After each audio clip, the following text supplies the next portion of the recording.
infinite debt to EU, the line in German coalition deal to send chills down Brits.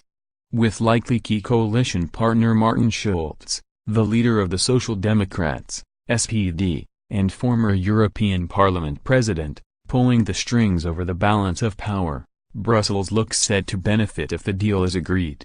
More than 3 months after the German federal election, Martin Schulz and Angela Merkel appear to be finally nearing agreement, with the European Union at the heart.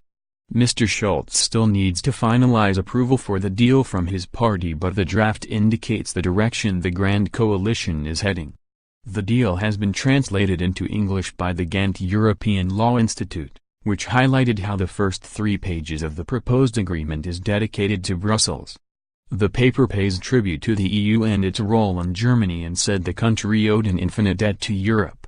It begins, "The EU is a historically unique successful peace project and so it should remain in the future. The EU connects economic integration and prosperity with freedom, democracy and social justice. The core of this European vision is that the EU uses its political and economic weight to create peace outside its borders and security and prosperity inside. Germany has an infinite debt to Europe. Also because of this we are under an obligation to turn it into a success. To Germany, a strong and united Europe is the best guarantee for a good future in peace, freedom and prosperity.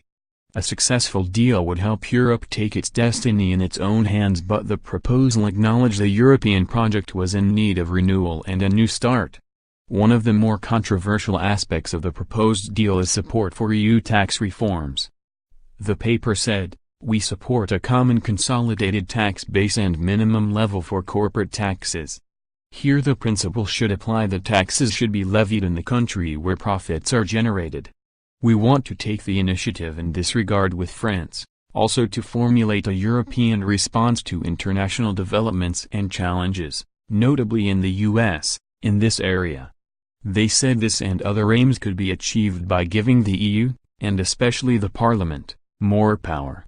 The Grand Coalition proposed, to realize these objectives, "We want to strengthen the capacity of the EU, in particular that of the European Parliament. We want to strengthen the EU financially, to allow it to better exercise its tasks. We are prepared to increase Germany's contribution to the EU budget." With Britain leaving the EU, Germany proposed working even closer with France, strengthening an alliance from which both sides have talked about punishing Britain.